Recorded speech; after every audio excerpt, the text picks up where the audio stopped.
Hello everyone, this is Ankita and welcome to him education. तो friends, हम class 7th की geography कर रहे थे। आज हम सेकंड चैप्टर पढ़ेंगे जिसका नाम है इनसाइड आवर अर्थ।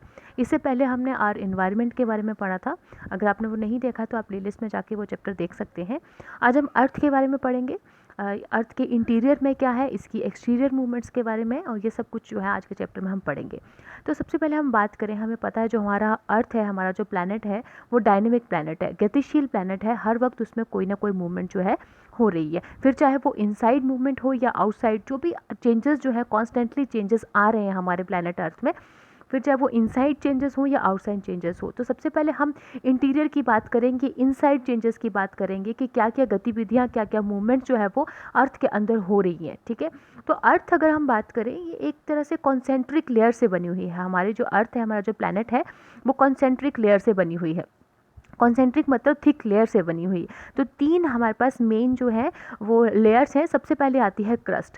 सबसे जो ऊपरी परत होती है उसको हम कहते हैं क्रस्ट। अब इसकी डेप्थ कितनी है, अगर हम कॉन्टिनेंटल की बात करें, ये हमारे पास ओशियंस है और ये हमारे पास कॉन्टिनेंट है। ठीक है, कॉन्टिनेंट डेप्थ की बात करें तो वो होगी हमारे पास 35 किलोमीटर। पर जो ओशन फ्लोर्स होंगे, ओशन फ्लोर्स जहाँ पे हमारे पास पानी है, तो पानी का लेवल जो ओशन फ्लोर्स है वहाँ पे भी पानी का लेवल काफ़ी हद तक ऊपर होगा। तो वहाँ पे जो क्रस्ट है उसकी जो डेप्थ है वो जाती है 5 किलोमीटर तक। ठीक है, तो अगर हम बात करें कॉन्टिनेंटल फ्लोर्स की तो वहाँ पे 35 किलोमीटर डेप्थ है, और अगर हम ओशन फ्लोर्स की बात कर रहे हैं वहाँ पे 5 किलोमीटर डेप्थ है। ठीक है, तो ये जो लेयर्स हैं, जो क्रस्ट है, इसमें मिनरल्स कॉन्स्टिट्यूएंट बहुत ज़्यादा है। तो जो हम कॉन्टिनेंटल डेप्थ की बात करें, जो हमने पढ़ा, जो हमारे पास कॉन्टिनेंटल डेप्थ है वो 35 किलोमीटर तक होती है। कॉन्टिनेंटल फ्लोर्स अगर हम बात करें तो कॉन्टिनेंटल मासेस में कौन कौन से जो मेन कॉन्स्टिट्यूएंट है, कौन कौन से मेन मिनरल्स हैं, अगर हम उनकी बात करें तो वो है सिलिका और एलुमिना। सिलिका और एलुमिना जो है वो मेन कॉन्स्टिट्यूएंट मिनरल्स हैं। कहाँ पे? कॉन्टिनेंटल मासेस में। ठीक है, तो इसीलिए इसको शॉर्ट फॉर्म कहते हैं सियाल, मतलब SI से सिलिका और AL से एलुमिना। ठीक है, और अगर हम ओशन फ्लोर्स की बात करें, ओशन फ्लोर्स जहाँ पे हमारे पास हम बोल सकते हैं कि जो पानी है, ग्राउंड वाटर है, उसका लेवल काफ़ी ऊपर होगा, और जहाँ पे क्रस्ट की जो डेप्थ है वो 5 किलोमीटर तक होती है, वहाँ पे कौन कौन से मिनरल जो होते हैं, मेनली वो होते हैं सिलिका और मैग्नीशियम। तो इसीलिए उसको शॉर्ट फॉर्म कहते हैं सीमा, मतलब SI से सिलिका और MA से मैग्नीशियम। ठीक है, तो ये तो हमने पढ़ा सबसे ऊपर वाली लेयर के बारे में, क्रस्ट के बारे में, जिसमें हमारे पास रॉक्स होती हैं और मिनरल कॉन्स्टिट्यूएंट सबसे ज़्यादा होता है। तो यहाँ पे एक इन्फॉर्मेशन दी हुई है कि जो माइंस हैं, जो हमारे वर्ल्ड है, उसमें सबसे जो गहरी माइन है, माइन हमें पता है क्यों निकालते हैं माइन, मिनरल्स को एक्सट्रैक्ट करने के लिए जो है वो माइंस बनाई जाती हैं। फिर वो चाहे क्वारिंग से हो, कितने सारे उसकी शाफ्टिंग हो, ये हमने 8th क्लास है उसमें, 8th क्लास की जियोग्राफी में हमने डिटेल में पढ़ा है। अगर आपने वो नहीं देखी है वीडियो तो आप प्लेलिस्ट में जाके देख सकते हैं। तो ये जो हमारे, अगर हम वर्ल्ड की बात करें, जो सबसे डीपेस्ट माइन है वो कहाँ पे है? साउथ अफ्रीका में। इसकी डेप्थ कितनी है? ऑलमोस्ट 4 किलोमीटर जो है इसकी डेप्थ है। और यहाँ पे नाम नहीं दिया उस माइन का। अगर हम बात करें कि जो माइन है साउथ अफ्रीका में, गोल्ड माइन है वो, उसका नाम क्या है? उसका नाम है मोपोनेंज। ओके, मैं यहाँ स्पेलिंग लिखती हूँ, MPONENG, पोनेंज उसका नाम है, और ये गोल्ड माइन है, और इसकी जो डेप्थ है वो है 3.16 टू 3.84, ऑलमोस्ट 4 किलोमीटर जो है इसकी डेप्थ है। जोहान्सबर्ग में है ये, साउथ अफ्रीका। ठीक है, तो ये हमने पढ़ा सबसे ऊपर वाली लेयर के बारे में, जिसका नाम है क्रस्ट। क्रस्ट के बिल्कुल नीचे जो दूसरी लेयर आती है वो है मेंटल। ठीक है, मेंटल जो है वो सेकेंड लेयर है, बिल्कुल क्रस्ट के नीचे है, और इसकी डेप्थ कितनी है? इसकी डेप्थ है 2900 किलोमीटर। ऑलमोस्ट इसकी डेप्थ है 2900 किलोमीटर। ठीक है, और जो तीसरी लेयर आती है मेंटल के बिल्कुल नीचे, जिसको हम इनर मोस्ट लेयर भी कहते हैं, उसकी जो टोटल रेडियस है दैट इज़ 3500 किलोमीटर। ठीक है, तो हमने 3 लेयर्स की बात की। सबसे पहले जो थी कॉन्टिनेंटल एरिया वो 35 किलोमीटर थी। दूसरी थी हमारे पास जो मेंटल, उसकी जो टोटल गहराई है, डेप्थ है, वो है 2900 किलोमीटर। और जो तीसरी आती है हमारे पास इनर मोस्ट लेयर, जिसको हम कोर कहते हैं, उसकी रेडियस है 3500 किलोमीटर। तो ये हमारे पास सबसे पहले आ गई हमारे पास क्रस्ट, उसके बाद मेंटल और उसके बाद कोर। तो ये हमारे पास हो गया कोर की रेडियस, हमने बोला 3500 किलोमीटर। ठीक है, तो अगर हम बात करें कि क्रस्ट जो है वो सिर्फ टोटल जो अर्थ की वॉल्यूम है, टोटल जो अर्थ की अगर हम वॉल्यूम की बात करें, टोटल जो अर्थ की वॉल्यूम है, क्रस्ट सिर्फ उसका 1% पार्ट ही बनाती है। मतलब 1% ओनली क्रस्ट है और 15% जो है वो कोर है, 15% कोर है, और बाकी का जो 84% है वो मेंटल से बनता है। जो हमारे पास ये लेयर, सेकंड लेयर है, वो 84% जो है वॉल्यूम अर्थ की वो मेंटल बनाती है। ऐसा क्यों है? अगर हम बात करें, हम सिर्फ अभी एक पार्ट की बात करेंगे। ये अगर मेंटल है तो वो कंप्लीट सर्कल जो है वो पूरा करेगी, और उसकी डेप्थ ही कितनी है, 2900 किलोमीटर, और इसकी जो सरकमफ्रेंस है वो भी सबसे ज़्यादा है।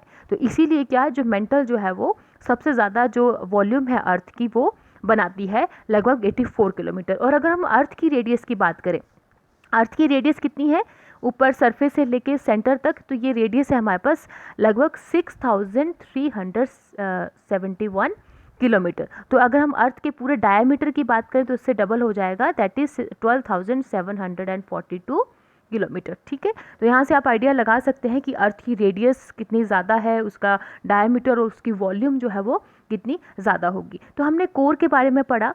तो ये सबसे इम्पॉर्टेंट जो है वो हमें याद रखना है कि जो क्रस्ट है वहाँ पे कौन कौन से मिनरल्स पाए जाते हैं।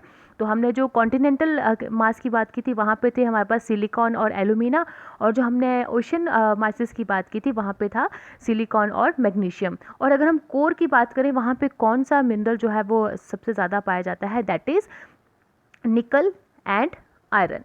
ठीक है, इसीलिए इसको नाइफ भी कहते हैं, Ni से निकल और Fe मतलब फेरस, फेरस जिसका मतलब होता है आयरन। तो ये हमने पढ़ा अर्थ की 3 लेयर्स के बारे में। अब हम पढ़ेंगे अर्थ के आउटसाइड, मतलब बाहर जो सरफेस है उसके बारे में, क्योंकि हमने इनसाइड अर्थ पढ़ लिया कि कौन कौन सी लेयर्स हैं, कितनी उनकी डेप्थ है और कौन कौन से मिनरल्स होते हैं। अब हम जो दूसरा पढ़ेंगे that is outside the earth. अगर हम आउटसाइड की बात करें तो हमें पता है कि जो अर्थ है वो रॉक्स से बनी हुई है। रॉक क्या होती है? Any natural mass of mineral matter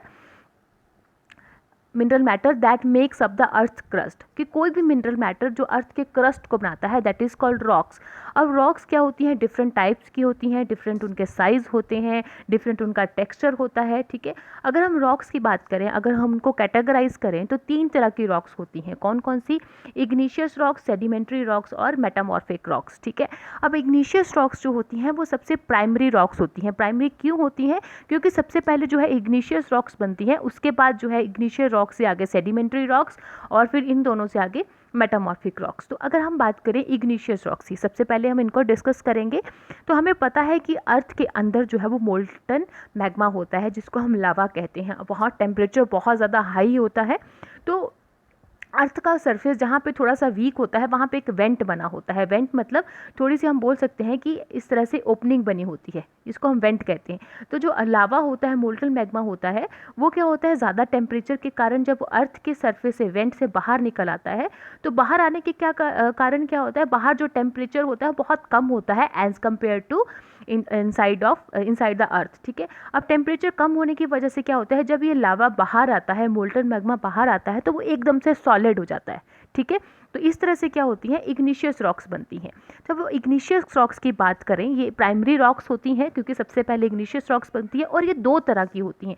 एक हमारे पास होती है इंट्रूसिव और एक होती है एक्सट्रूसिव। ठीक है, अब इंट्रूसिव इग्निशियस रॉक्स कौन सी होती हैं और एक्सट्रूसिव रॉक्स कौन सी होती हैं, अगर हम उसके बारे में पढ़ें तो जो इंट्रूसिव होती हैं कि हमें अगर हम सबसे पहले हम एक्सट्रूसिव की बात करेंगे कि एक्सट्रूसिव कौन सी होती हैं।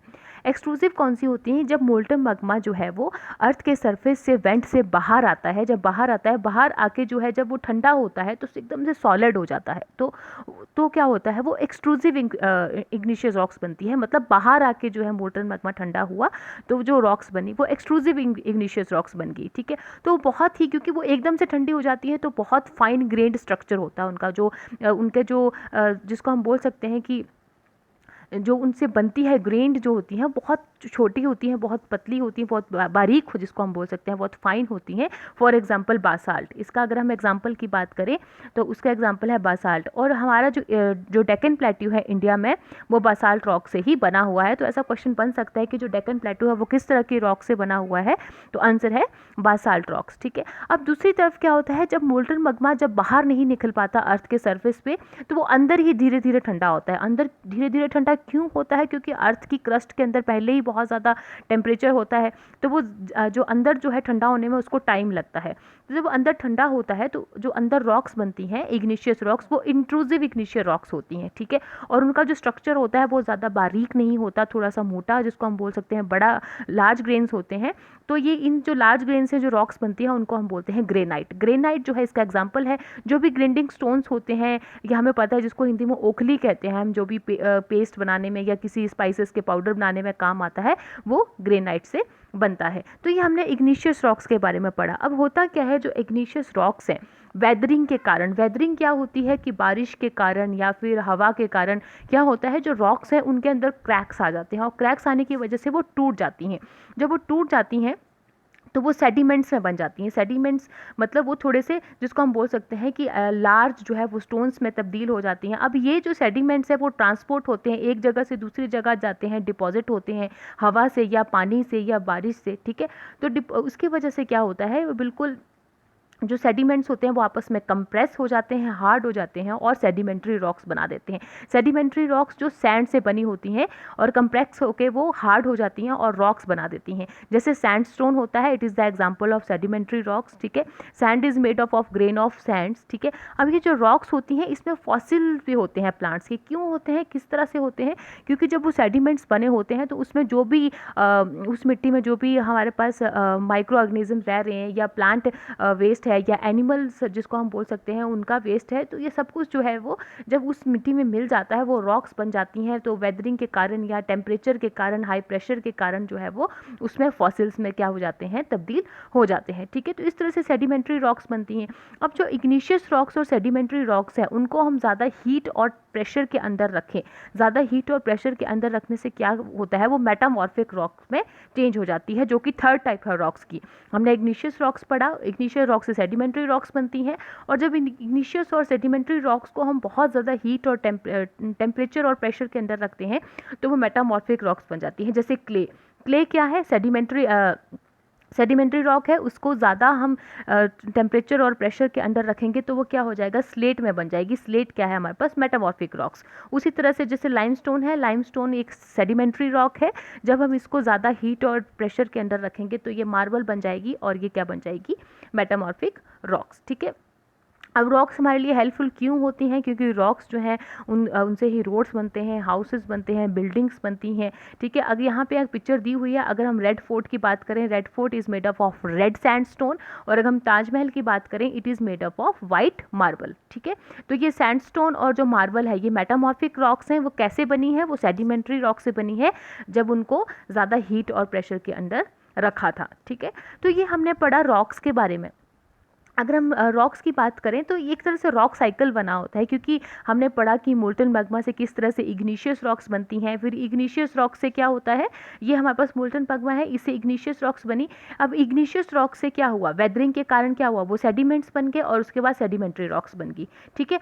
पर अगर हम इग्निशियस रॉक्स को डायरेक्टली ज़्यादा हीट और प्रेशर के अंदर रखेंगे तो वो मेटामॉर्फिक रॉक्स बन जाएंगी। उसी तरह से हम सेडिमेंट्री रॉक्स को अगर हम ज़्यादा हीट और प्रेशर में रखेंगे तो वो भी मेटामॉर्फिक रॉक्स में बदल जाएंगी, ठीक है। तो ये था कि हमारे पास एक प्रोसेस की इग्निशियस रॉक्स और सेडिमेंट्री रॉक्स से जो है वो मेटामॉर्फिक रॉक्स बने। अब आगे क्या होता है, अगर मेटामॉर्फिक रॉक्स को कंटिन्यू हम उसको भी ज़्यादा हीट और प्रेशर के अंदर रखें तो वो फिर से क्या हो जाएंगी, मेल्ट हो जाएंगी और फिर से मोल्टन मैग्मा बन जाएगी और फिर से दोबारा से वही प्रोसेस जो है वो शुरू हो जाएगा। तो एक रॉक साइकिल बन जाता है कि रॉक्स जो है वो एक दूसरे की फॉर्म में चेंज होती हैं और दोबारा से फिर वहीं आके वो जो है प्राइमरी रॉक्स में बदल जाती हैं, ठीक है। तो इसीलिए हम इसको कहते हैं हमारे पास रॉक साइकिल, ठीक है।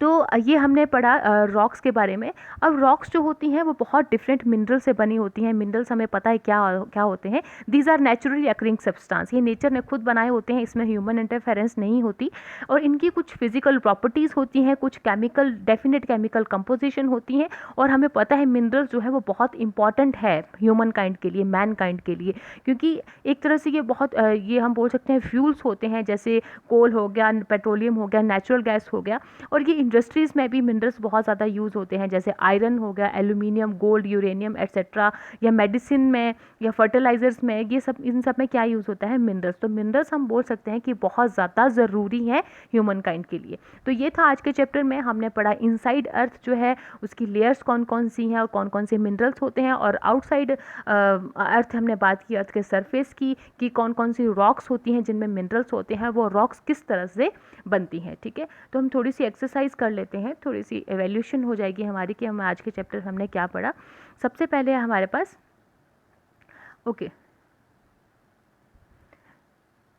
सबसे पहला क्वेश्चन है हमारे पास, what are the 3 layers of earth. कौन कौन सी लेयर्स हैं? सबसे पहले हमारे पास क्रस्ट, दूसरी लेयर आती है हमारे पास मेंटल, और तीसरी है हमारे पास कोर। ठीक है, सबसे कोर जो है वो इनरमोस्ट लेयर है और सबसे ऊपर है वो है क्रस्ट। ठीक है, next question is what is rock. Rock क्या होता है? हमें पता है कि कोई भी जो नेचुरल मिनरल्स मैटर होते हैं वो क्या करते हैं, अर्थ के क्रस्ट पे जो है रॉक बनाते हैं, तो इसको हम बोलते हैं rocks. Next is name the 3 types of rocks. कौन कौन सी रॉक्स होती हैं? इग्निशियस रॉक्स, सेडिमेंट्री रॉक्स और मेटामॉर्फिक रॉक्स। ठीक है, next question is how are extrusive and intrusive rocks formed. अब हमें पता है कि जो इग्निशियस रॉक्स होती हैं 2 तरह की होती हैं, एक्सट्रूसिव और इंट्रूसिव। तो जब मोल्टन मैग्मा अर्थ के सरफेस से बाहर आके ठंडा होता है तो उनसे बनती है एक्सट्रूसिव रॉक्स, और जब वो अंदर ही धीरे धीरे ठंडा होता है तो उनसे बनती है इंट्रूसिव रॉक्स। ठीक है, next is what do you mean by a rock cycle. Rock cycle क्या होता है? जब एक रॉक्स जो है वो दूसरी रॉक्स में ट्रांसफॉर्म होती हैं और वापस आके वो फिर से प्राइमरी रॉक्स में बन जाती हैं। जैसे मोल्टन मैग्मा से इग्निशियस रॉक्स बनी, इग्निशियस रॉक्स से सेडिमेंट्री रॉक्स, और सेडिमेंट्री रॉक्स से बनी मेटामॉर्फिक रॉक्स, और मेटामॉर्फिक रॉक्स को जब हमने ज़्यादा हीट और प्रेशर में रखा तो वो फिर से क्या होगी, मोल्टन मैग्मा में ट्रांसफॉर्म होगी। तो इसीलिए इसको हम बोलते हैं rock cycle. Next question is what are the uses of rocks. बहुत इंपॉर्टेंट है हमारे लिए। रोड्स बनते हैं, बिल्डिंग्स बनती हैं, घर बनते हैं, ये सारे किससे बनते हैं? रॉक से। Next question is what are the metamorphic rocks. Metamorphic rocks क्या होती हैं? जब सेडिमेंट्री और इग्निशियस रॉक्स को बहुत ज़्यादा हीट और प्रेशर के अंडर रखते हैं तो क्या होती हैं वो हमारे पास मेटामॉर्फिक रॉक्स में चेंज हो जाती हैं। जैसे लाइमस्टोन से मार्बल बनता है, क्ले से स्लेट बनता है। ठीक है, next question is tick the correct answer. पहला क्वेश्चन है the rock which is made up of molten magma. तो ये कौन सी हैं जो मोल्टन मैग्मा से बनी होती हैं? हमें पता है ये प्राइमरी रॉक्स होती हैं। इन्हीं रॉक्स से जो बाकी की रॉक्स हैं वो बनती हैं, तो आंसर है igneous rocks. Next question is the innermost layer of the earth. सबसे अंदर की लेयर कौन सी है? दैट इज कोर, और इसकी टोटल रेडियस कितनी है? 3500 kilometre. Next question is gold, petroleum and coal are examples of. ये क्या है? ये हमारे पास अगर हम बात करें गोल्ड, पेट्रोलियम और कोल, ये किस चीज़ के एग्जाम्पल्स हैं? ये हैं हमारे पास minerals. Next is rocks which contain fossil. कौन सी रॉक्स हैं जिनमें फॉसिल होते हैं? हमने पढ़ा था प्लांट फॉसिल्स होते हैं, एनिमल फॉसिल्स होते हैं। वो कैसे उनके अंदर आते हैं? जब हमारे पास जो सैंड ग्रेन्स होती हैं वो जब उसके बाद कंप्रेस हो जाती हैं और हार्ड हो जाती हैं तो सेडिमेंट्री रॉक्स बनती हैं। तो सेडिमेंट्री रॉक्स ऐसी होती हैं जिनमें प्लांट और एनिमल फॉसिल्स होते हैं, तो इसका आंसर है option number A, sedimentary rocks. Next question is the thinnest layer of the earth is. सबसे पतली लेयर कौन सी होती है? और आंसर है crust. Next question is match the following. हमें जो सही ऑप्शन है उसके साथ जो है उसको मैच करना है। सबसे पहले कोर। कोर क्या है? हमें पता है कोर जो है वो इनर मोस्ट लेयर है, तो ये आंसर आ गया हमारे पास E, inner most layer. Next minerals. Minerals क्या होते हैं? जिनका एक फिजिकल प्रॉपर्टीज होती हैं और डेफिनेट केमिकल कंपोजिशन होती है, तो option number D is the right, has definite chemical composition. Next is rocks. Rocks क्या होती हैं हमारे पास? तो इसका हम यहाँ पे अगर देखें तो ये लिखा है option number B, use for roads and buildings, बिल्कुल। Next question is clay. Clay क्या होता है? क्ले हमारे पास सेडिमेंट्री रॉक्स होती हैं, जब उनको ज़्यादा हीट प्रेशर के अंदर रखते हैं तो ये चेंज हो जाती हैं किसमें? स्लेट में, मतलब मेटामॉर्फिक रॉक्स में। तो सही आंसर है ऑप्शन ए। और द लास्ट क्वेश्चन इज सियाल। हमें पता है सिलिकॉन और एल्यूमिनियम ये कहाँ पे होती हैं? ये हमारे पास जो कॉन्टिनेंटल मास होता है वहाँ पे जो ये वाले मिनरल्स पाए जाते हैं, सिलिका और एल्यूमिना। तो इसका जो फुल फॉर्म है वो है हमारे पास मेड अप ऑफ सिलिका और एल्यूमिना। तो हमने पढ़ा था जो कॉन्टिनेंटल मास होते हैं वहाँ पे सियाल मतलब सिलिका और एल्यूमिना मिलता है, और जो ओशन बेल्ट मासेस होते हैं वहाँ पे सीमा मतलब सिलिका और मैग्नीशियम। ठीक है, तो फ्रेंड्स ये था हमारा आज का चैप्टर। बहुत ही इंपॉर्टेंट है ये एग्जामिनेशन पॉइंट ऑफ व्यू से, इनसाइड आवर अर्थ। बहुत सारे क्वेश्चंस भी जो हैं इस चैप्टर से बनते हैं। तो आई होप आपको चैप्टर अच्छा लगा होगा। कैसा लगा या कोई क्यूरी हो तो आप कमेंट बॉक्स में लिख के बता सकते हैं। Thank you so much. Stay healthy, stay